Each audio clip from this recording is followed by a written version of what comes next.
surprised I have to explain this, guys, but the show hasn't started yet.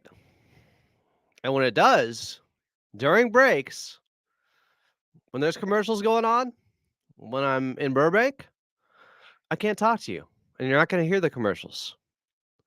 So that's why you're not hearing anything right now. Don't look like a casual in here. Act like you've been there before. Here comes Bastian Schweinsteiger, the mush, who is the person I blame for Harden being out. Bastian will be put in a hard and consistent and endless timeout if the Clippers lose tonight, because he said they were going to win yesterday, and now he's doubling down. He said, oh, OKC looks flawed or fugazi or something stupid. I don't like it.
Harden is out with soreness in his right groin. Same reason he missed that game against Houston, so it's been an ongoing issue.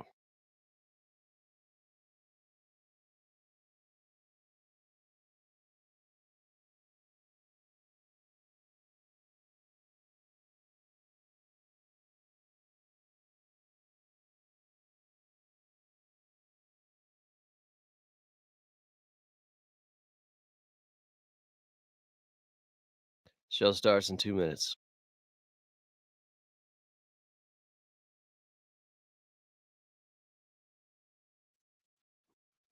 If you're a casual, don't be.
Welcome into Clippers Countdown and Happy New Year. As your 19-14 LA Clippers are in their final game of this 3-game road trip. They're in OKC, taking on the 27-5 Thunder, winners of 12 straight, with the likely MVP in SGA, the one that got away.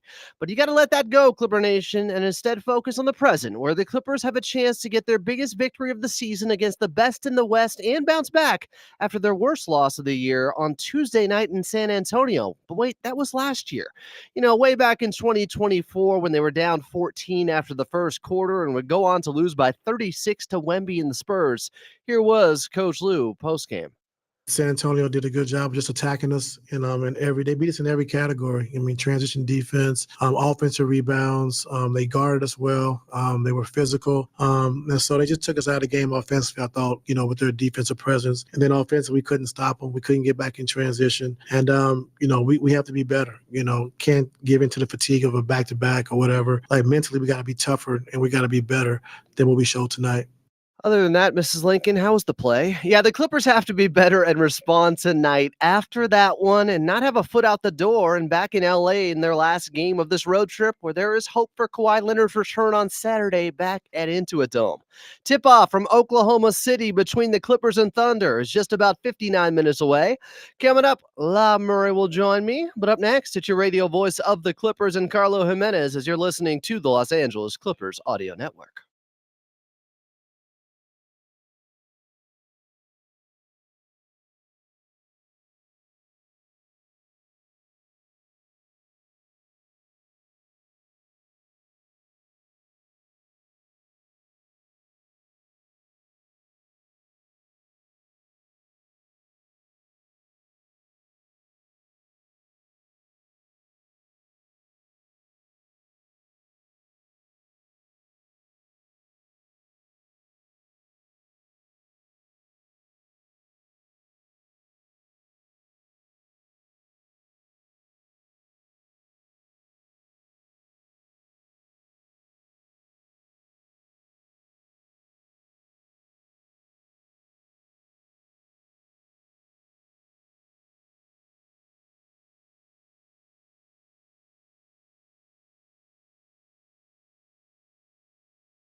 Clippers and OKC taking on the Thunder. Tip-off just about 57 minutes away. Welcome back in. I'm Adam Osland. This is Clippers Countdown. Still to come, we'll have Carlo Jimenez on. You're going to hear from the head coach and Tyronn Lue. But first, let's go back in time in Clippers Rewind, shall we? Almost 13 years here to January 30th of 2012. Liam Neeson's movie, The Gray, where he was out in the wilderness fighting some wolves, was in theater, and Rihanna's We Found Love was the top of the radio charts. And at Staples Center at the time, Lob City was in full effect, and Blake Griffin was claiming yet another victim who dared to challenge him near the rim. This time, it was the Thunder's Kendrick Perkins. Ball up top, watched by Westbrook. It's a screen from DeAndre. Goes down the left baseline in front of the Oklahoma City bench. Vinny Del Negro wants a whistle, nothing coming. Paul finds Griffin inside. Oh, my goodness! Has lightning struck twice? Blake Griffin may have just Mozgov Kendrick Perkins. Oh my goodness. Yeah. Brian Seaman on the call there. It was an emphatic throwdown. Kendrick Perkins getting bodied by Blake Griffin. It was like Blake was hovering there for a few seconds. Blake Griffin, of course, an all-time Clipper great. A lot of people hoping that he'll have the first jersey retired at Intuit Dome. Oh, maybe later this season. We'll see how that goes. Clippers taking on the OKC Thunder in OKC tonight. Tip-off is just about 56 minutes away. Coming up next, hoping to have Carlo Jimenez on live from Oklahoma City. I'm Adam Osland, and you're listening to the Los Angeles Clippers Audio Network.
Clippers and Thunder from Oklahoma City. Welcome back in. I'm Adam Osland. This is Clippers Countdown.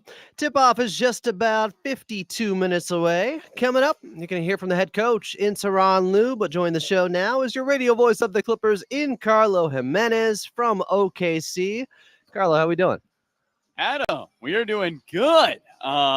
Just hanging out, having a good time here in OKC. It was a nice day today. I got a good walk in.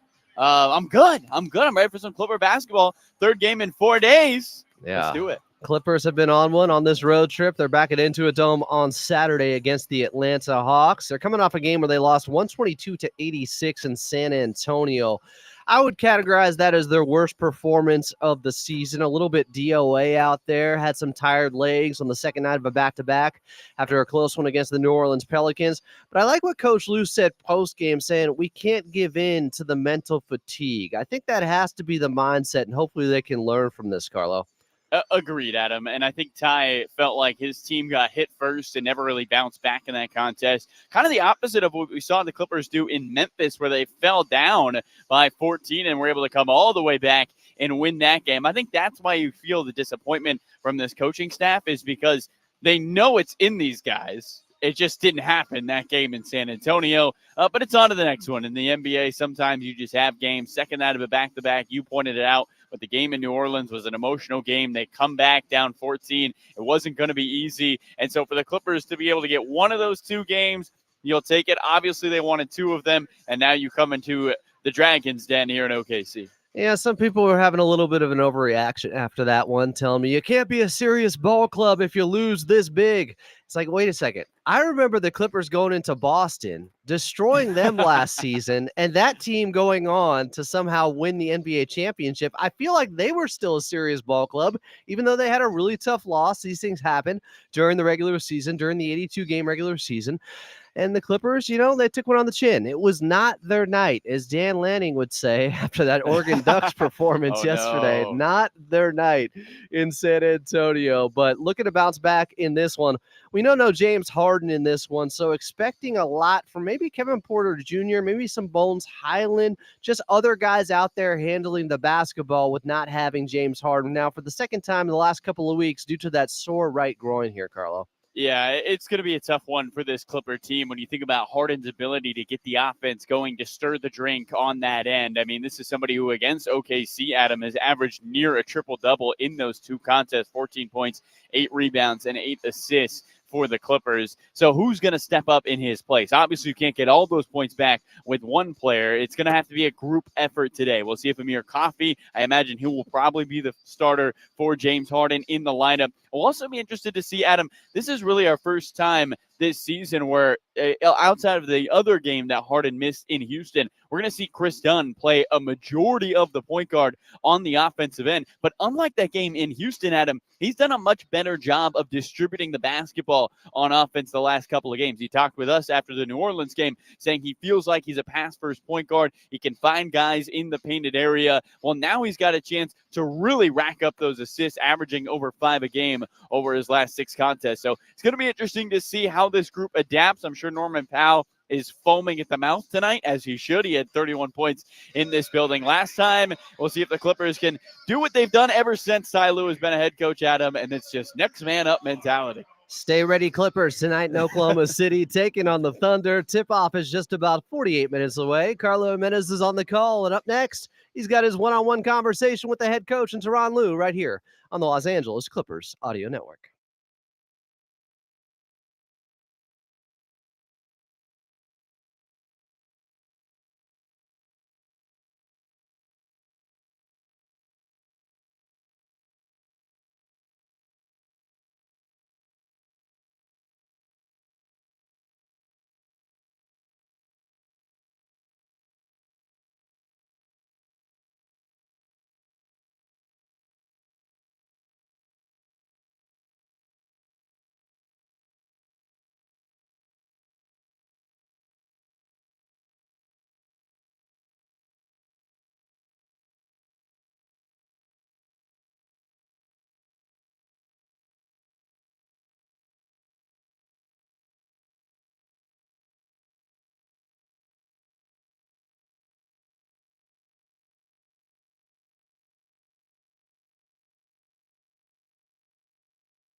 Clippers and OKC taking on the Thunder. Tip-off just about 45 minutes away. This is Clippers Countdown. I'm Adam Osland. Still to come, We'll get to your player to watch. Law Murray of The Athletic will be here as well. But first, we're heading back over to your radio voice of the Clippers and Carlo Jimenez. Thanks so much, Adam. Here with head coach Tyronn Lue before the Clippers take on the Oklahoma City Thunder. Coach, you mentioned after the last game that the team needs to be mentally tougher. As a staff, how do you teach something like mental toughness? You can't teach that. You have to bring that, every single day. No matter the circumstances, was back-to-back, if you played 40 minutes the night before or whatever, we got to be locked in and understanding what we're trying to do. And you can't take steps backwards. It's too late in the season to be taking steps backwards. And I thought, last game against San Antonio, once they hit us, we kind of let our guards down, and we can't do that. You're playing Isaiah Hartenstein tonight, somebody who you coached. In general, does it help game planning for a player that you had coached for a season? Not really. Different systems. They use them different. We know he's a hell of an offensive rebounder. We know he's a hell of a passer. And his energy he plays with, you got to match that, because he can, get 7, 8, 9 offensive rebounds if you don't match that energy. OKC is the number 1 seed out west, but they do a lot of it from the mid-range. They're not as much of a three-point shooting team. You've always talked about how you appreciate the mid-range game. How does that change things defensively as a challenge for your team? No, I think, they just take what the defense gives them. Shea and Jalen Williams are great mid-range shooters, but when they get in the paint, they attack. And when you, show a lot of help and you crowd the paint, they will kick out for threes. And so they have 2 guys that can dominate the paint. They can dominate getting to the basket. And so we got to make sure we just mix it up. We don't show them the same thing, show them steady data the same thing. And we got to be better as far as getting out the shooters, closing out, making them put the ball on the floor. Last one for you, Coach. You guys had a big win in Memphis on the road. What did you like about that performance that you need to replicate on the road here in OKC? Just our toughness. I thought we were really tough. I thought we was locked in. I thought we were physical. Defensively, we rebounded the basketball well. And when we got down, we just stayed with it. We stayed the course, kept fighting back, kept scratching, kept clawing, and was able to win that game. And so that's the mindset we got to have every night. Thank you so much, Coach. Best of luck. Thank you. Carlo Jimenez there with Coach Lue pregame. Clippers in Oklahoma City taking on the Thunder. Tip-off just about 43 minutes away. Coming up next, we're going to get to your player to watch here on Clippers Countdown on the Los Angeles Clippers Audio Network.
Clippers taking on the Oklahoma City Thunder in OKC. Tip-off is just about 40 minutes away here on Clippers Countdown, the official pregame show of your Los Angeles Clippers. Welcome back. I'm Adam Oslin. Still to come, Law Murray of The Athletic will be here. We'll also get to your injury report. But first... This is LA Clippers basketball. Watching this guy play right now is really something. Players to watch. Watching Chris Dunn in this ball game, we talked about him a little bit earlier. Without James Harden, out with that sore right groin, same issue he's had going back a couple of weeks when he missed that game against the Houston Rockets. That was his first game missed of the season. This will be his second tonight in Oklahoma City. So more ball handling responsibilities on Chris Dunn. Kevin Porter Jr. as well, but Chris Dunn has been better with the assists overall. If you take out last game where everybody was pretty miserable out there against San Antonio on that 122-86 loss on Tuesday. Well, the last couple, he had 6 assists. He had 4 assists. He's had multiple games with 6 assists the last couple of weeks. Chris Dunn, he's going to have at least that and help set the table for this Clippers team without James Harden. Somebody has to be more stable of a ball handler out there, and he does have some experience in that respect. This is somebody that throughout his career has had the ball in his hands a lot. He has averaged around 6 assists, I would say, 4 times in his career. So he's familiar with running the show a little bit. This is a big opportunity for Chris Dunn in this ball game to show what he can do, and it may affect what the Clippers do when it comes to the trade deadline. Do they really need another ball handler? Do they have the guys internally to make this work? Huge game in Oklahoma City, especially because the OKC Thunder, they turn you over more than any other team out there. They generate turnovers. No one is better at it than the Oklahoma City Thunder. And by the way, no one is better at taking care of the basketball. So they typically always win the turnover battle. The Clippers have to be sure-handed in this one without their typical floor general and James Harden. It's going to be a lot on the shoulders of Chris Dunn in this ball game, who, by the way, is also going to have to be great defensively against Shai Gilgeous-Alexander. So not easy. Much is asked of him in this one. Chris Dunn, my player to watch. Clippers taking on OKC. Clippers and Thunder tipping off just about 38 minutes from now. Coming up next, we'll get to your injury report, as if we haven't gotten to it already. And then we'll have Law Murray of The Athletic on right here on the Los Angeles Clippers Audio Network.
Clippers and Oklahoma City Thunder from OKC. Tip-off is just about 35 minutes away. Coming up here in the pregame show, we got Law Murray of The Athletic.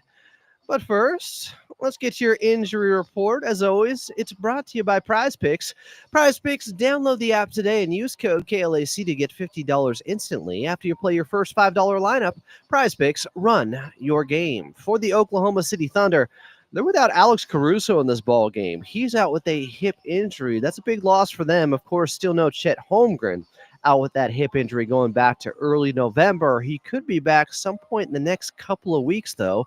Scary thought for an already loaded Oklahoma City Thunder team. The Clippers will see Isaiah Hartenstein for the first time wearing the teal out there.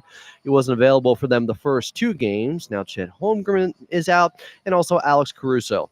As for the Clippers, still no Kawhi Leonard, but we'll ask Law Murray about his status for Saturday, as he reported that is the target date for his return back into a dome when the Clippers are taking on the Atlanta Hawks. Of course, no James Harden. We talked about that early on in the pregame show. That sore right hamstring, that sore right groin area has been an issue for him over the last couple of weeks. And still no Terrence Mann with that broken left middle finger. Clippers undermanned, but never in doubt of stepping up in moments like this. We've seen it far too many times. The stay ready Clippers, the grit and grind Clippers, the guys who simply find a way to rise above it when they have injury issues like this, hoping for another classic Clippers performance tonight like we've seen in past years. Not going to be easy in OKC against the Thunder. Tip-off 33 minutes away. Up next, Law Murray of The Athletic right here on the Los Angeles Clippers Audio Network.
Clippers in Oklahoma City taking on the Thunder. Tip-off is just about 31 minutes away here on Clippers Countdown. Welcome back in.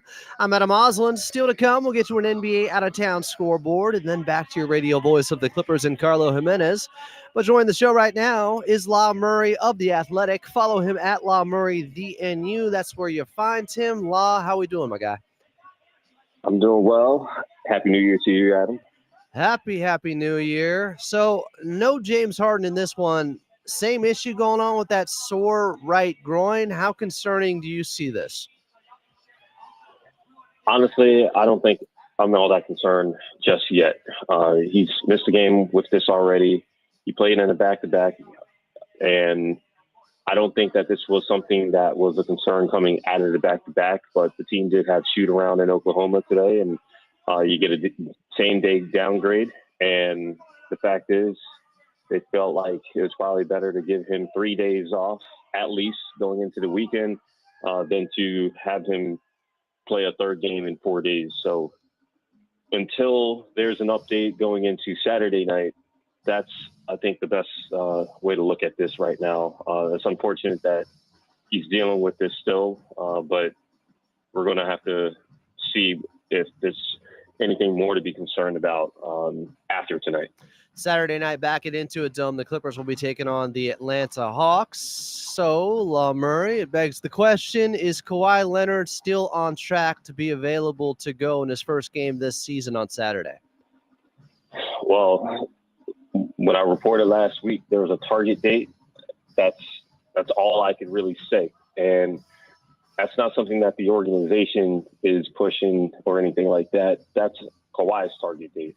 And we know that just because Kawhi feels like he's ready or has a date circled, that doesn't always work out. We've seen that across the league with a lot of guys. You know, they've had their ramp-up period. They might feel like they're ready, and then it doesn't work out. So but I will say he hasn't been ruled out. That is a positive as far as I'm concerned. And, you know, when you look at what's happening, he got to practice with the G League team, and that was a pretty big deal. He went through multiple practices. Sound like it came out pretty well with that. And so we'll have to see if the team is willing to put him out there for Saturday night. So I'm just going to say that's a lot there. All I'm saying really is nothing has changed based off of what I reported last week. Sounds good. Appreciate the update on that respect. So the Clippers, they lost by 36 on Tuesday night in San Antonio. Like, is there anything to learn in a game like that, Law, or do you just flush it if you're not Mike Malone? I think the thing to learn is don't go down 14 to the New Orleans Pelicans on the front end of a back-to-back.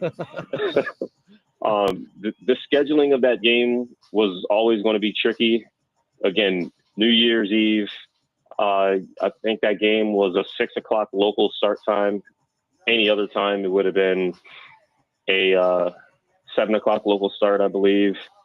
And that's the thing. If you're the Clippers, you can chalk it part of that up to logistics. You can chalk part of that up to you got smacked by a team that absolutely was locked in and remembered that they blew a 26-point lead to you and into it, Dome. Like, especially Victor Wembanyama. Like, Victor Wembanyama's first career game against the Clippers was a 40-point beatdown. And then his most recent game was a game where Victor was probably the worst player in the starting lineup for the Spurs that night when they went up 26. Like, the Clippers absolutely took him apart. And I think a big key of Victor having such a good start was he got it done in the mid-range. The Clippers didn't really have Ivica Zubac on him as often. You had James Harden to deal with, Chris Dunn, Kevin Porter Jr., Kevin KPJ. He fouled him on an and one in the mid-range. I don't think Victor made a shot outside. I'm not sure if Victor made a shot outside the paint after the first quarter, but the damage was also done after the first quarter. And so everyone just played poorly. The bench was bad. James, obviously, that was the only time that you've ever seen him wear a Clipper uniform, and he didn't have multiple assists. Zoo had as many shots blocked by Wemby as he had made the entire game. And I think Norm only took 2 shots inside the 3-point line. It just looked like a team that was run down, got beat early, and never really had anything in the tank to get back in the game. So the Clippers tonight trying to bounce back against OKC. They will be without James Harden. Tip-off is just about 25 minutes away. Who do you expect to be in the starting lineup without James? Is it going to be KPJ again, Law? Well, it's not. I can tell you that the starting lineup is going to be Amir Coffey replacing James Harden and everybody else the same. And I think this is a big spot for Chris Dunn. You start Kevin Porter Jr. so that you can have your primary ball handling type player out there. We've correlated Kevin Porter Jr.'s play style to James Harden often ever since training camp. Well, the Clippers are going in a different direction. They're going to go and they're going to start Chris at the 1, Norm at the 2, Amir at the 3, DJ at the 4, and Zoo at the 5. And what that allows you to do is it gives you a shooter out there in the mirror. You're going to run your stuff through Norm and through Zoo. This is, again, an OKC team. This is the first time that the Clippers are seeing Isaiah Hartenstein this season. So even though the Clippers have seen the Thunder twice before, they saw they saw the Chet Holmgren the first time into a dome. And by the time they were in Oklahoma City, the Thunder it was the micro Thunder. So it's going to be an interesting matchup. This should actually help Zoo. It gives Zoo someone to guard, and it gives Zoo somebody to, stay in the game against. It's going to be very exciting to see those guys, former teammates, start against each other, I believe, for the first time ever. And so the bench needs to be better. I think when we talked about this New Year's Eve, Adam, that bench that has Kevin Porter Jr., that has Batum Bamba, I am interested to see who gets an opportunity to play. Will it be Bones? Will Jordan Miller get another spin in the rotation? He's active tonight. Kobe Brown just returned Tuesday night after missing almost all of December. Does he get an extra opportunity? The bench hasn't been good, and it's just that simple. You have to get better production from the bench. I don't care what the starters do. If the bench comes in there and they can't support the starters and complement the starters, then it's going to be an early night in OKC. Specifically with Mo Bamba, because obviously you're very aware of him and his career, and the knock on him, it seems to be lack of motor at times. I felt like he was really active his first couple games when he suited up with the Clippers, and since then there's just not been that spark out there, the same level of energy. What have you seen from Mo? I've seen about the same thing. I think there's two real challenges with the Mo Bamba that you're expecting, because again, there's some things you don't expect. You don't expect Mo to be a post-up presence. You don't expect Mo to be the most switchable player. So you're not going to really, criticize your backup center for things that you didn't sign him to do. What the Clippers signed him to do was shoot threes and to block shots, to be a rim protector. And Mo has really struggled to protect the rim. I know he blocks shots every now and again, but when you look at the percentage of field goals made when a player is defending the rim, for Mo to be, last time I checked, in the 70s, I mean, that's bad for a guard, you know what I mean? It's really bad for a 7-footer. And so that's something that's a huge concern for the Clippers, because you can't play a guy. I mean, Mo's never been a good rebounder, but you just want Mo to be better and more impactful on the defensive end when he's not blocking a shot. Because Mo, the other thing with Mo is he'll rack up fouls at a high rate. So you want Mo to be better there, more consistent there. But obviously the big concern is he's not making his shots. The best version of Mo Bamba is a guy who, he'll dunk the basketball when he has those opportunities, but then he can step out and hit the three. He's not going to give you a whole lot in between. And Mo's sub 40% from the field, and he's right at 20% from three. You can't really justify playing a player who, you're not seeing that player make multiple shots in a game. That's the biggest concern. So the coaching staff has patience with him. The front office, we're going to see if patience means anything. The last time Mo's made more than one shot in a game was December 1st, a month ago. So that's pretty much it. It's real simple with a guy like Mo. I mean, the bigger concern is going to be if something happens to Zoo, and that hasn't happened yet. Zoo's played every game. He had that scare in Memphis where he was questionable, like James, a game day downgrade, but he obviously wound up not just playing but excelling.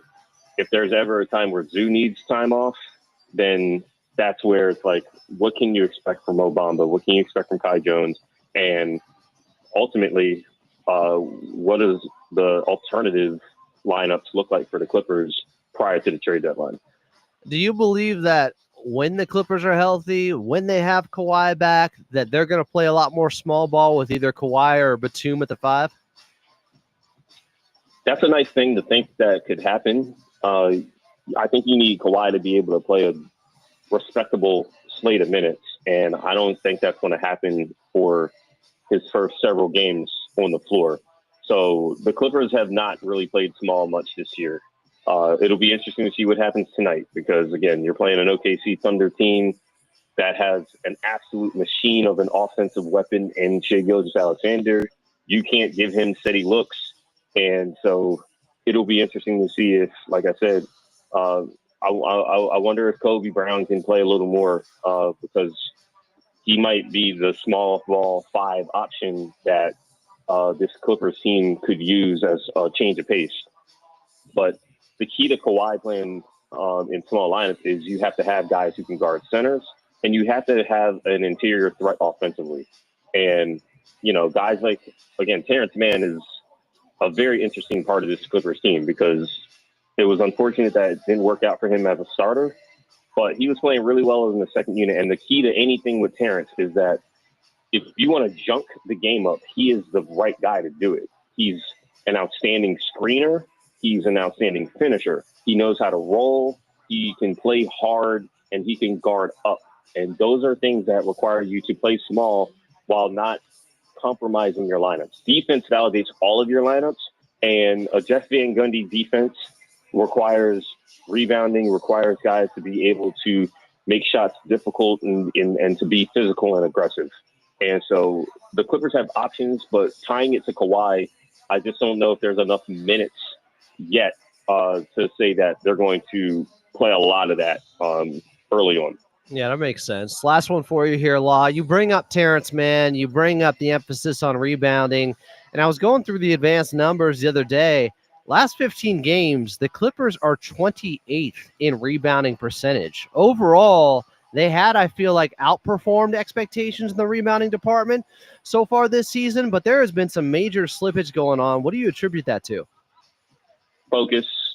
I think that's really what it comes down to. Teams are hammering the offensive glass because teams are going to have to get possessions back against the Clippers. Like, the Clippers have stepped up their ability to force turnovers. And when you force turnovers, a team is losing possessions. And so you have to go into a game. I've heard a lot of coaches go into games, and one of the first things they discuss is how the Clippers' aggression has led to live ball turnovers. And obviously, people who've watched the Clippers, they've seen that from the other side. They've seen the Clippers submit a lot of live ball turnovers, opponents getting steals. That's a huge concern of mine going into this game. Yeah. Oklahoma City is a terrible rebounding team in general. I don't think you need to go and track a span for that. Like, OKC is ridiculously bad when it comes to overall rebounding. They don't crash the offensive glass very much because they prioritize getting back in transition. It's one of the reasons why I believe Oklahoma City is one of the best teams in the league at not allowing fast break points. They don't turn it over, and they don't really crash the offensive glass, so they're always loading up and making sure they're back. But I want to see how this game goes. The Clippers should dominate the defensive glass, which is what is most important here. I know you talk about overall rebounding, but the defensive glass is what the Clippers prioritize. I want to see if they do their job there. OKC should not have double-digit offensive rebounds in a game like tonight, and if they do, then we're going to have more questions. The Clippers know that it's hard to turn the OKC Thunder over. The only way you're going to survive the possession battle is if you take care of your defensive glass. Yeah, OKC best in the league at turning you over and then not turning over the basketball themselves. And even defensive rebounding. Clippers are 6th on the season, but 21st the last 15 games. It is a little bit confusing and confounding, I guess. A little bit of a concern out there. He is Law Murray of The Athletic. At Law Murray, the NU is where you follow him. Make sure to subscribe to The Athletic so you have the intel, the insight, and the overall analysis that Law Murray brings. to the Clippers and NBA basketball in general. Law Murray, we will talk to you at the Dome on Saturday, my friend. Appreciate it. Hey, thank you. Enjoy the game. Coming up next, as we are just about 15 minutes away from tip-off in Oklahoma City, Clippers taking on the Thunder. We'll get to an NBA out-of-town scoreboard right here on the Los Angeles Clippers Audio Network.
Clippers and Thunder from Oklahoma City. Tip-off is just about 13 minutes away. I'm Adam Osland.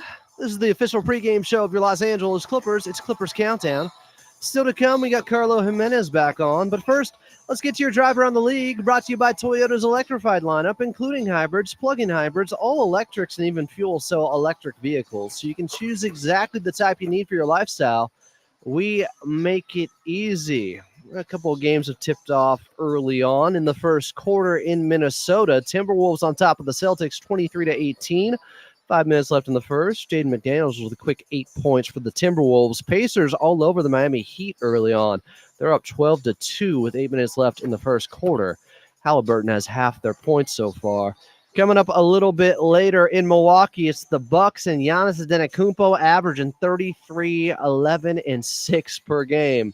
Hosting the Brooklyn Nets at home. That's redundant. And then we got the Golden State Warriors taking on the Philadelphia 76ers in San Francisco a little bit later tonight. Clippers and OKC taking on the Thunder for the third time this season, this time without James Harden.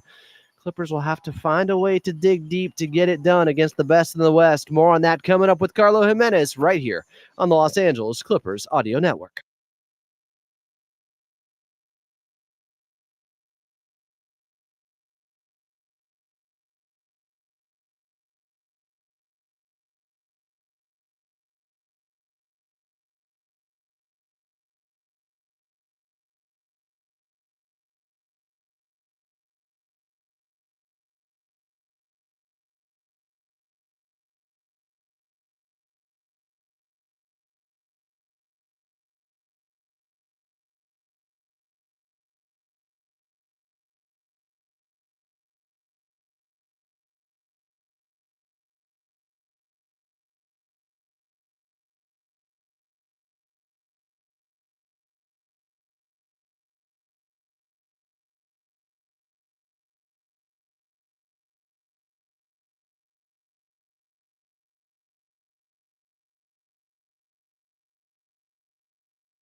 Clippers and OKC taking on the Thunder. Tip-off just about 7 minutes away. Welcome back in. I'm Adam Osland.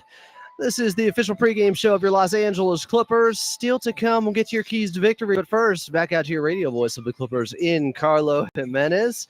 Carlo, so OKC, they've won 12 straight if you don't include the in-season tournament championship loss, which is not included. Those stats are not kept. It didn't happen, Erasing the according history to books. OKC. Yeah, I mean, I'm sure the Milwaukee Bucks still feel pretty good about it, but not the Oklahoma Neither City do their Thunder. checkbooks feel differently about it. That's for sure. How has this team been able to win 12 straight? What is the main reason they've been so dominant as of late?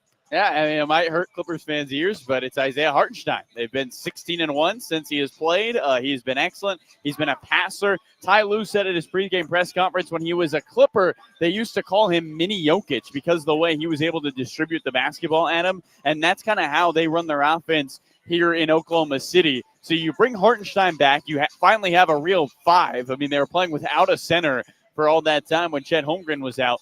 But then also you look at how this team attacks you offensively, Adam. Offense has been up and down for them. Defense has been the stalwart. They're the best defensive team in the paint. They're the best defensive team from the field. They're the second best defensive team at guarding the three-point line. They're just so good on that defensive end. And so for the Clippers, how do you find ways to make their offense a little inconsistent? That is going to be the key because defensively, they're lights out. Speaking of the Clippers tonight, my player to watch, Chris Dunn. Who are you going with here, Carlo?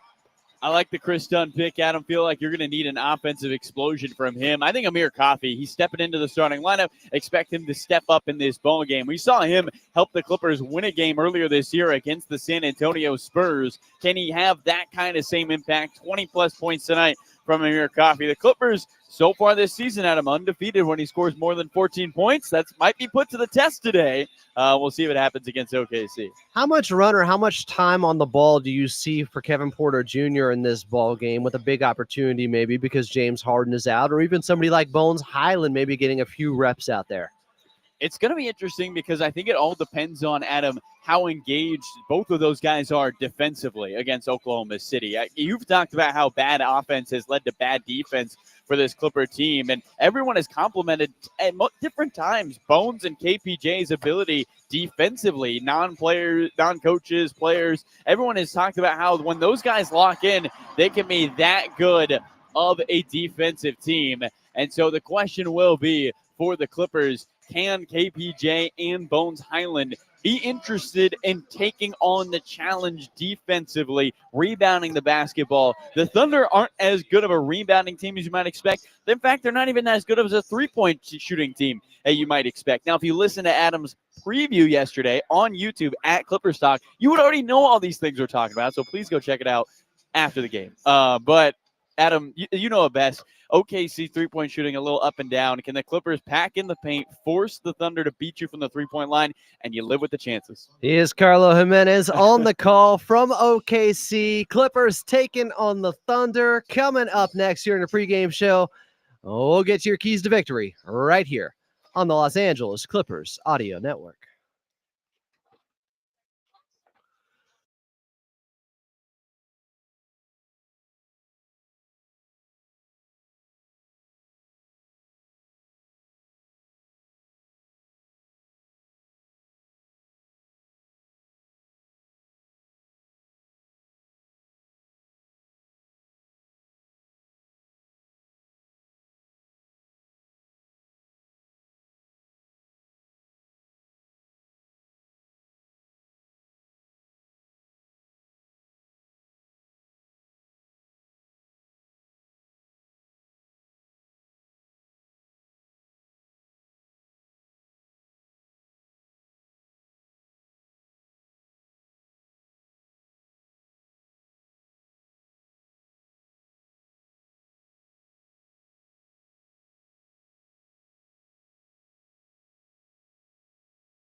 Clippers in Oklahoma City taking on the Thunder. This is Clippers Countdown, the official pregame show of your Los Angeles Clippers. Coming up, we got tip-off with Carlo Jimenez. But first, let's get to your keys to victory.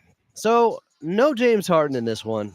Amir Coffey in the starting lineup. They will need a lot of setting the table work from not only Chris Dunn, but Norman Powell at times. He'll probably be initiating some of the offense. Find Big Zoo against Isaiah Hartenstein. That's not a terrible matchup for him. Chet Holmgren's the guy that has really hurt Ivica Zubac because he pulls him out to the three-point line on the other end, which means Ivica Zubac is away from the basket, and that takes away his great rim protection. Now, Isaiah Hartenstein, I used to call him the float goat. He was able to get those 10-footers to go over and over again. He has been able to so far in his career. It's still not an easy matchup, just easier than Chet Holmgren. But make sure you make him work on the defensive end, and Big Zoo is involved. He has been on a bit of a hot streak if you take away the San Antonio Spurs game where everybody played poorly on Tuesday night. But this OKC Thunder team, they are the best in the league when it comes to turning you over and generating those turnovers. You got to be sound with the basketball. Not going to be easy without James Harden. It just has to be a concerted effort by everyone out there to be a little bit more focused, a little bit more in tune with taking care of the ball. And then on the other end, you got to try the best you can. Try as much as you can to turn over OKC and get some easy buckets in transition against them.